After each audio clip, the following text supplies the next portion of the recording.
Hello friends, welcome back to the channel. Have you ever wondered why the law of attraction alone sometimes does not seem to work?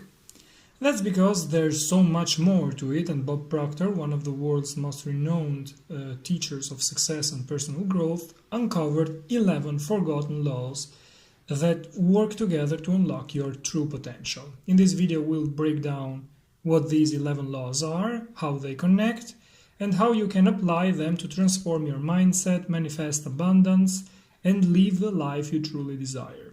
So grab your notebook, hit that like button, and let's dive into the hidden secrets that will help you align with success on every level. The law of thought. We must learn to control our mind and guide it intelligently. Most people let themselves be directed by what happens outside and fail to use their mental faculties. The law of thought urges us to focus on matters that are vital for our well-being, such as money. Our thoughts, ideas, and decisions determine our destiny. Thought waves are cosmic waves that penetrate space and time. The mind is considered a mystery by those who do not understand it, but through study it will no longer be so. The mental state we live in determines the quality of our life. If we want to live better, we must start making changes internally, consciously, deciding what we want to think about. The dominant mental state determines the action and direction of every form of life around us. We have often explained by analyzing the books of Neville Goddard and Joseph Murphy that the behavior of the people we interact with is determined by our mental state. Often the same person seems kind to us and one day and rude the next day. This happens because it is our mental state that also influences that person's behavior.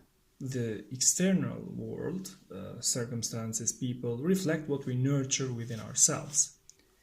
Furthermore, the speed of thought is comparable to the speed of light. There is no power greater or faster than our thoughts. We become what we think. The law of supply. There is a force that governs the universe, which ensures there is an infinite supply in every direction. The universe gives us what we ask for. We ask through our thoughts. Thoughts contain energy that has a certain vibration level. The universe perceives this vibration and responds by giving us its physical equivalent in the form of opportunities, people, ideas, and circumstances that help realize our wealth. Proctor says that happiness and satisfaction are different factors. One can be happy yet dissatisfied. Dissatisfaction is a creative power that increases our performance and results. The law of attraction. To make this law work in your favor, two fundamental factors are needed: desire and expectation. If you desire something but expect to attract something else, your desire will not materialize. These two factors must be aligned. You must desire to have what you like and expect to be able to attract it. If you want well-being, stop focusing on poverty. Let it go and focus on wealth. When you feel cold, you don't work with cold, you work with heat. Cold is merely the absence of heat. The law of receiving. The law of receiving works in a very clear way. If you want to receive, you must first give. If your mind is oriented only toward receiving, it is in a state of paralysis. The world is in constant circulation. We give and receive, and we must not block the cycle. We must not think only about receiving. Before receiving, we must make space for the good we wish to receive. You must give something, give up something. Proctor advises relaxing and acting with understanding. We must therefore be open to receiving. By giving, we can receive, and if we make someone feel good, we too feel good because we created the emotional state that, and now we receive it back. That person will make us feel good.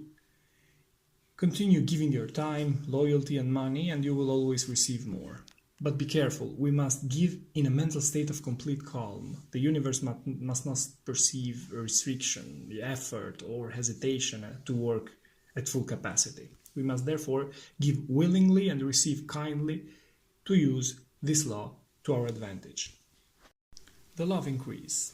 To understand this law, we must start from the assumption that there is an infinite source of supply in the universe. There is enough for everyone. We don't need to take from X to give to Y, because there is enough for both. Thomas Troward said, when dealing with the infinite, you cannot take more than your share. To increase something, you must praise it. The foundation is gratitude. If you're grateful for something, you will have more of it. If you praise what you have, the infinite source will give you more. If you give love to your source of supply, it will always give you more. If you value what you do and the people around you, you will always win more. If a child is raised with much criticism, they will grow up insecure. If not criticized, they will have strong self-esteem and become a great leader. To praise someone, we must find the positive aspect of their character and behavior, identify them and highlight them. If you do the same with your life, it will be easier to praise it.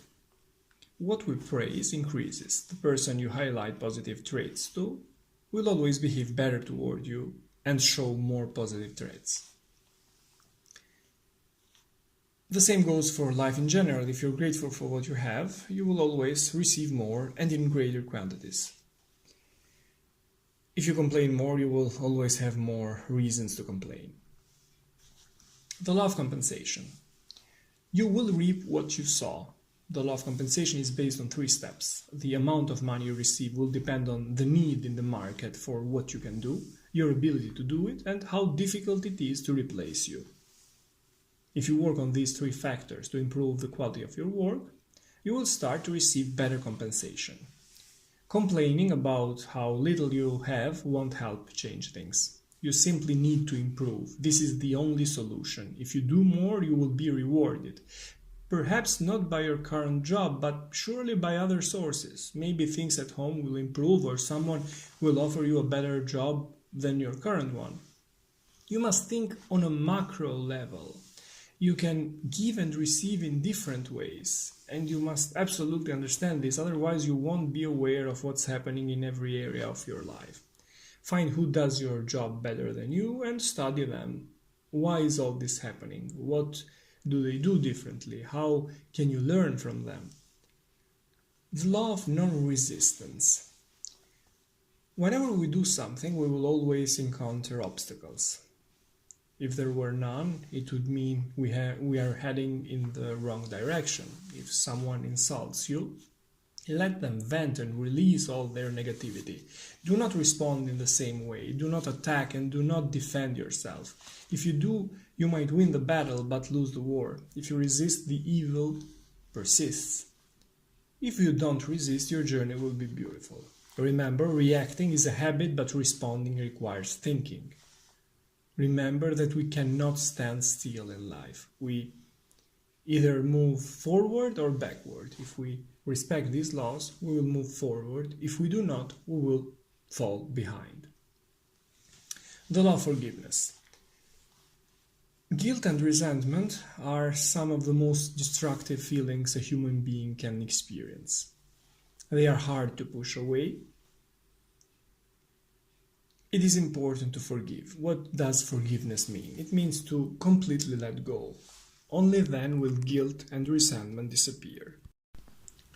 They cannot be pushed away. They only leave if we let them go. And for this we must learn to forgive. Not only the people who have hurt us, but also ourselves for mistakes made, for what we could have done but didn't. If we don't learn to forgive, we will never be free. It must start with ourselves.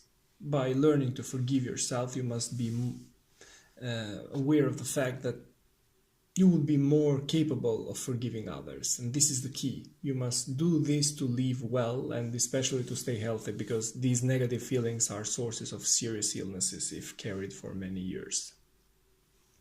Our attitude comes from our thoughts, which create our feelings, which drive certain actions. If we want to have the right attitude, we must live in a healthier body and enjoy what we have. If we cannot forgive, we will never master our attitude. Then move to the next step. Learn to love yourself and others. This is the true source of happiness. The law of sacrifice. This law tells us that we must be willing to sacrifice something of a lower nature for something of a higher nature. The basis of sacrifice is often discipline, being willing to do something daily to bring us closer and closer to our goal. Nothing is achieved accidentally. Sacrifice is needed for every great thing we want to achieve. This law goes hand in hand with the others. Of course, positive thoughts, gratitude, etc. are needed, but so are effort and action. And if we combine all this, we will find people, circumstances, and opportunities that will bring us closer to our goal. But standing still gets us nothing. Sacrifice, thus, means doing something that can include effort, fatigue, study, involvement to achieve something greater. Study to graduate, quit your job for a better one, spend 30 minutes every evening looking for a better job, travel for hours to meet an important person. We cannot expect work to come knocking on our door. As we said initially, it is about sacrificing something of a lower nature for something higher. A few hours of study every day are nothing compared to the benefit of graduating and finding a good job. Spending 30 minutes every evening looking for a new job is nothing compared to the benefit of finding a job that pays much more than the current one. It is like planting a seed that produces many fruits. Walking 30 minutes a day can help you lose 30 pounds in a year. The benefits are much higher and greater than the effort.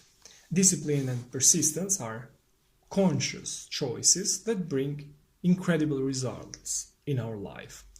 There is no other choice. If we do not do it, we will live worse. There is no middle ground. Either we decide to do more and live better, or we must prepare to face increasing difficulties in the future. This is what the law guarantees us. The law of obedience. Obedience comes from understanding. The understanding that there is a divine force that controls the entire universe, and by obeying and respecting this force, we can always have it on our side. If one does not understand, one cannot obey. If one does not know the laws we just explained, they cannot be respected. To obey means to respect advice and rules. Obedience must apply to all the laws we have explained. You must understand them, learn them, and obey them. Do what they teach you, and you will see that you will manage to live a wonderful life. To obey here means to live in harmony with these laws. This can only happen if you study and learn these laws. And finally, the laws of success. According to Proctor, the Lord's purpose is to help all of us succeed and enjoy every good thing in the universe. There are no limitations. We were all born rich, full of talents that we may not yet have discovered. Every process in nature is perfect. Nature knows no failure. To succeed, we simply need to use our talents, our reason, imagination, understanding, and desire for success, and commit ourselves. By understanding and practicing all the laws we have explained, you will be able to achieve anything you desire in your life. These were my notes on the 11 Forgotten Laws by Bob Proctor. 11 laws that teach us how we can apply them to transform our mindset, manifest abundance, and live the life we truly desire. Thanks for watching. See you in the next videos. Take care.